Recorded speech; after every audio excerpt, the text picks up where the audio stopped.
Hey guys, what's up? Connor, aka the Music Fanatic here.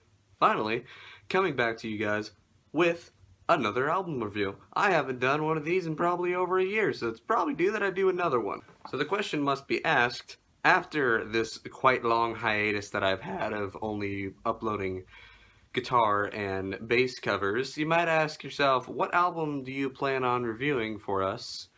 And that answer is going to be, so in the first video, official video, that I ever uploaded on this channel, it was my top 10 favorite bands of all time list. Now, number 9 on that list was the White Stripes. It has since changed, and 2 bands have been added, and 2 bands have been taken off that list.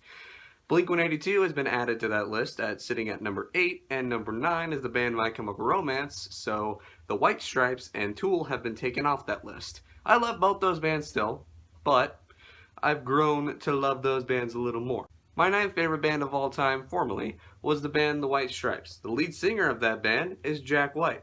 After the White Stripes broke up in the year 2011, I believe is when they broke up, he was, well actually I think it was in the year 2009, there was kind of like a haze of what was going to happen. He still had the Ronketeers and he still had the Dead Weather, but people were kind of wondering, what is next for Jack White after this? Well, after that, he has since, in the year 2011 and the year 2015, I believe it was, has released 2 solo albums. I am dead wrong about those dates. It was the year 2012 and the year 2014. So, first off, in the year 2012, he released his first solo album, Blunderbuss. I love this album. It's awesome. And this kind of shown all of the influences that Jack White had over his entire career. No matter what band he was in, whether it be the Dead Weather, the White Stripes, on his own, or the Ronketeers, no matter what it was shown after this that he took all of those influences and put them into this album, Blunderbuss. And the album turned out to be great. Some of the tracks that I like off this album, I love the first track on the album, Missing Pieces. It has that setup of, this album might be pretty good. 16 Saltines, I like that song too. Just about every single song on this album I like, but songs I love the song Freedom at 21, Love Interruption, and I think Hippopotamus Poor Boy and I'm Shaken are probably my 2 favorite songs off of this album. 2 years later, he releases this album, Lazaretto. Now I own the vinyl of this album, obviously, and not only do I think this is a great album and probably the best album that he put out to date, so far, but the vinyl that was released for this was probably one of the coolest things that ever existed. If I review this album, I'll go more into detail, but all I can say is if you're a person who likes music and you like collecting albums and you like vinyl, buy this thing because it's amazing. But some tracks on this album kind of had a little more classic blues sound to it and even sometimes a country influence. Now, a person like me, I'm not a huge country fan. Getting that out of the way real quick. That's just a blanket. I'm not a huge country fan, and I'm not a fan of the music. I think it's kind of mediocre sounding. There are some good things in there, but overall I'm just not a fan. I love the shit that he was doing on this album that was country. Like, the third track on the album, Temporary Ground, is a straightforward, classic sounding country song, and it's awesome. The song Just One Drink, there's 2 versions of this song that you get on this. If you lift up the needle once, you play the electric version. You lift it up again, you get the acoustic version. But it's another song that's kind of a country influence, whatever, on that song. There's other tracks on this that kind of sound like classic White Stripes songs that Jack White would do, like the song Black Bad Licorice. I think that song could perfectly be a White Stripes song with better drumming. But also the first song on the album, Three Women, or the song Lazaretto, they completely sound like they would be, you know, like classic White Stripes songs. And then the song Highball Stepper, sure, the background droning sound in this song can get annoying at times, but it's probably one of the best instrumental tracks I think I've ever heard. This song was even a track that was on the Olympics for America. That proves how awesome Jack White is, and the song is just overall awesome. So now, we have the 3rd studio album released by Mr. Jack White. And that album is this one, entitled Boarding House Reach. Is it weird that I forgot the name of the album before I said that? So the first thing I have to say about this album after listening to it is that after listening to all of the stuff that Jack White has done over his career, whether it be by himself, the Dead Weather, or the White Stripes, I can safely say this is one of the weirdest things I've ever heard him do. There is a shit ton of experimentation on this album. It is probably what makes this album actually so good as it is. In fact, in my own opinion, probably, I don't want to say it yet just because the album literally just came out, but this may actually be the best solo album that the guy has ever released. Just from the weird, outlandish, sometimes like the experimental stuff that he does with instrumentation, and there's even some electronic elements that he throws on this album. This album blows me away in more ways than I thought possible. With the first song on the album called Connected by Love, which is a song that actually kind of starts with like this droning electronic sound, very different from anything that you've ever heard Jack White do before, and then it gets into it, it's kind of just this soulful sounding song about being connected by love. There's one thing that I also figured out about this album, and that is the lyrical content on this album is probably the weirdest thing in the entire album. There's moments where it's just full poetic speaking word parts of a song, and then there's actual singing. But if there's anything that I've picked up when it comes to reviewing an album like this, analyzing the lyrics and the song meaning is not what this album is about. If you have seen any album review I have ever done in the past, you know that I like to go track by track and review every single track on the album and analyze it and say what this song is about and why is this song good, or why do I agree with the meaning of this song. I really can't do that with this album, because in my own opinion, with songs like Corporation, I don't even know how to pronounce that. Like songs like Corporation, Humoresque, Respect Commander, Get It in the Mine Shaft, and other songs like that, I kind of get the feeling that when Jack was making this album, he was having a shit ton of fun. And if you know anything about Jack White and his writing process for his songs, you know that he is a very last-minute type person. Not in a bad way, in a complete good way. Other people, when they write a song, they'll sit down, they'll write the song, they'll be like, all right, I need to write the song about this, and just, overanalyze what they're supposed to do for the song, overanalyze everything about what is supposed to make it good.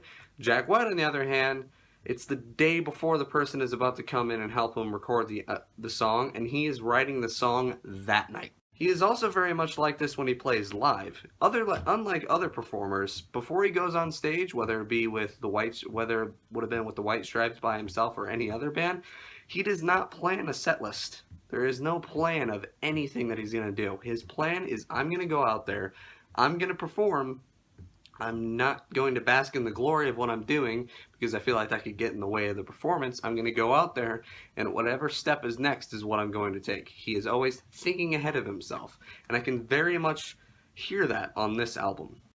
Like how almost every single song on this album seems to almost change genre throughout the song. When it gets into it, like, it could change, like, almost a genre like that. Like, for instance, the song Ice Station Zebra, this song starts off with the instrumentation, all that stuff and everything, kind of a fast-paced type sounding song, and then Jack gets into it, and it's a fast-paced singing, kind of talking, maybe even rapping type sounding song. And he's going throughout and talking about a whole bunch of different stuff, and analyzing the lyrics on this album is one thing I'm not going to do, but it sounds like that, and then towards the end of the song, it's kind of like more singing, more monotone type sounding singing. So in one song, you went from fast-paced vocals that almost sound like rapping to the end of the song, which is kind of a droning, monotone sound singing. And I love the song for that. That is one of my favorite songs on the album. And if there's any song on this album that I would say I think is the funnest sounding song on this entire album, it's probably the song Corporation. Mostly because half of the song is just instrumentation, but it just has this like funky type vibe to the song and ways that, like, the only lyrics in the song really are, I'm gonna start a corporation, who's with me. Like, they say who's with me all the time, and just the funky type way that it sounds like when he's on like the keyboard synthesizer thing, the guitar solo, the high screeching guitar solo, which is what Jack White is known for, which is sprawled all across this album, and the singing. I didn't know Jack White could hit those high notes. I thought the first time I was listening to this song, when it was getting those really, really high-pitched notes, I thought I was hearing him do it on a keyboard, and then I looked it up. No, that's him screaming at the top of his lungs. So I can tell when he made the song Corporation, he was having a fuck ton of fun making that song. And if there's any song that I can safely say sounds reminiscent of a White Stripes sounding song, or classic what we know Jack White would be. Like, it's one of the lead singles off this album. In fact, I think it was the second single, and that is the song Over and Over and Over.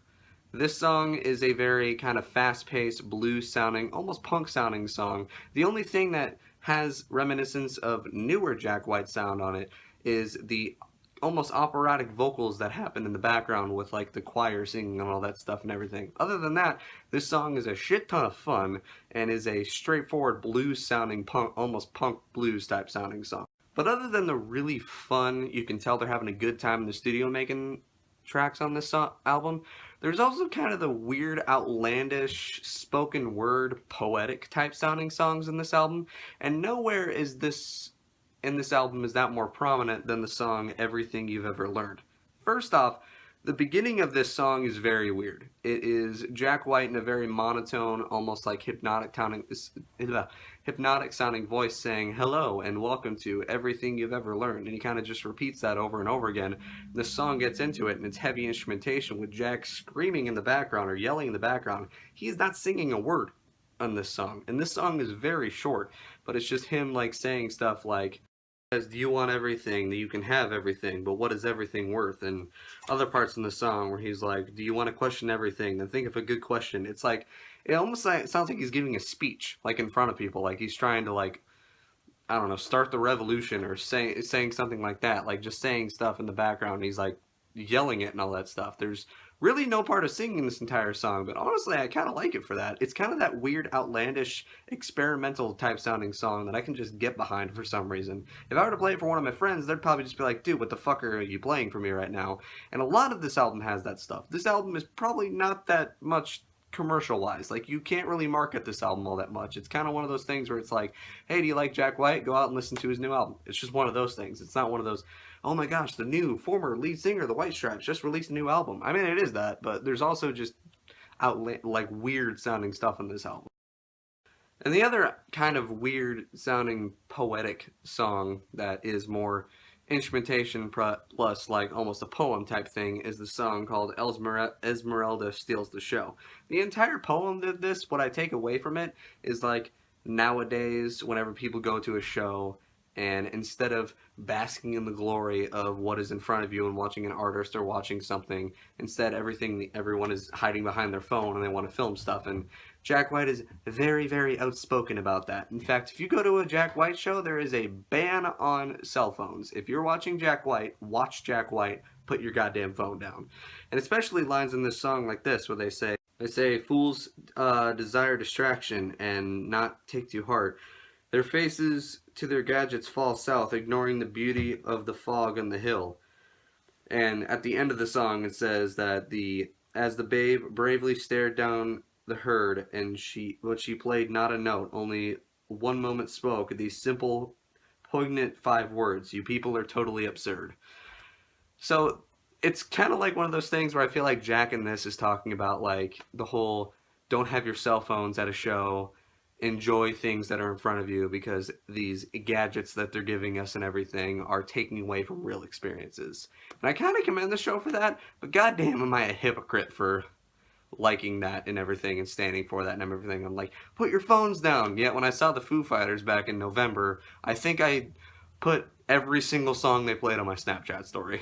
And the album closer is another part of this album that I really, really enjoy, because the song is probably the most mellow song in the entire album, and it's a very kind of, how should I put this? It's like a very musical hall type sounding way. The thing it reminds me of is, I know this is a weird thing to compare this to, but it kind of reminds me of the song Impossible Year by Panic at the Disco off of their album Death of a Bachelor, which is another album ending track that doesn't sound like literally anything else from the album. Now this sounds like stuff from the rest of the album, but that song had a very musical hall, classic jazz, maybe Frank Sinatra type sounding way to it, and in some way this song kind of does, but this song is more of like a mellow, laid back blues type sounding song that has like musical hall capabilities, and I really like the song for that. It's probably another one of my favorite songs off of this album, and it is a great way to end this album. And this album also, just in general, is a really, really good album. It's very experimental, and this is a grower album, I will say that. You are not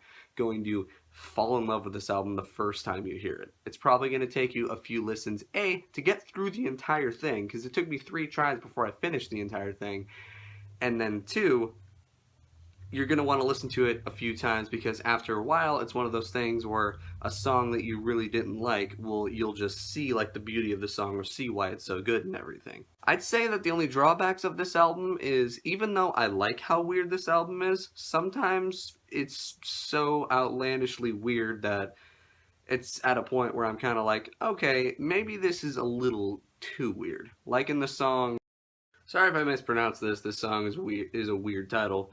Hyper Misophoniac? Sure, let's go with that. There's kind of a thing in this song where it starts off, it sounds like somebody is like taking like a spray can bottle and like shaking it or something like that. And afterwards, there's kind of, the only way I could describe it is like, you know the sound when you go to like the grocery store and then they scan your item? It's kind of like that, and then there's like a sound behind it, like a drone behind it, and it goes throughout the entire song. Now when the song gets into it, it's a pretty good song and everything, and you kind of forget about that a little bit, but the song, when it starts off, kind of throws you for a loop, like what the hell is this song going to be?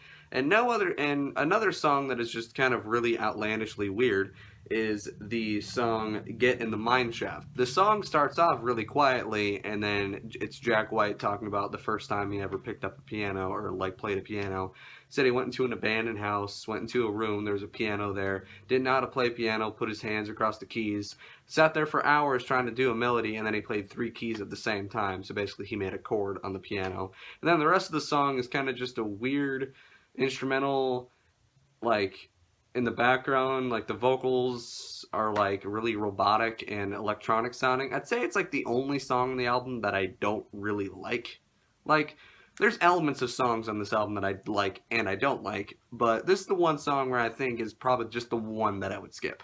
And if there was any song lyrical-wise that I thought was kind of the weirdest song out of all of them, it's probably the song Why Walk a Dog, which is track 2. Because the entire song, when you think about it, is really talking about how weird it is that human beings own dogs and we own pets and everything. Like, all I can say is just listen to the song, but it's a really weird song. I mean, there's a message behind it, and maybe the message is good, but the song is just overall kind of weird. That's basically my thoughts on this album. I guess I could talk about the album artwork and stuff. This is the album artwork. It kind of looks like Jack White, but it kind of doesn't, and it kind of looks like his hair is made out of like clouds or something like that. There's a deeper meaning behind it. I don't know what it is. The back of the album says Jack White and the name of the album, which is Boarding House Reach. It says the names of the tracks. And then there's like a ground area right here with like 3, I think, chimps on the ground or something like that.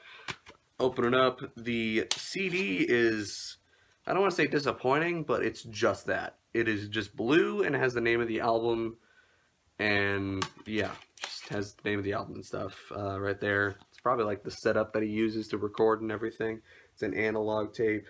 There's a chair and there's an acoustic guitar, and then the booklet is a pretty straightforward thing. There's really no like pictures and stuff that are interesting. It's just the names of the tracks and the lyrics. Even though I don't want to say this album is like void of lyrics or anything like that, but like there's only a few songs on this album that like actually are straightforward songs and everything. And I guess that'd be another thing that I could probably take off on this album. Like, I like my weirdness, I like my experimentation, but I also like songs when I listen to an artist and everything. Like, I'm not huge on experimental rock. I think it's pretty good. I know that the Needle Drop loves the band Swans to death, but I cannot get into it literally whatsoever. And some of the tracks on this album I can get behind with their weirdness and everything and their poetic nature behind it and everything like that. But on the other hand, when I listen to an album, I kind of want to hear like lyrics and singing and stuff. But on the other hand, this album is complete genius, and Jack White is proving on this album why he's so awesome. My favorite tracks off this album, there is 13 tracks, and I'll pick my top 6, because that's close to my top favorite half songs off this album. My top favorite 6 albums off this album in no particular order are Corporation, Ice Station Zebra, Over and Over and Over, Respect Commander, What's Done is Done, and Humoresque. Those are the 6 favorite songs that I have off this album in no particular order. What are your 6 favorite songs off this album? Leave in the comments and let me know. Rating time on this album. Now, While this album in ways has blown me away, and in other ways this album kind of weirded me out, I would safely say that if I were to give a fair rating to this album, I'd probably give it an easy 8 out of 10. It's a great album, probably will go down as one of my favorite albums that has come out of this year, even though I really haven't listened to that many albums this year. I didn't really listen to that many albums in 2017 either. It's kind of weird. But of all things, so far, this is probably my favorite album that has come out of this year so far, and that is pretty much it. 8 out of 10 on this album. If there are any suggestions of albums that you think I should review, leave them in the comments below and I will try to get to them. I'm hoping to actually get back to reviewing albums now because I've missed this so goddamn much, but I've been so busy in the last year, I was so busy in the year 2017 that I had no time to do it. I'm planning on getting back to that though. So that's pretty much it. Thank you so much for watching this video. 3, 2, 1, I'm done. Subscribe.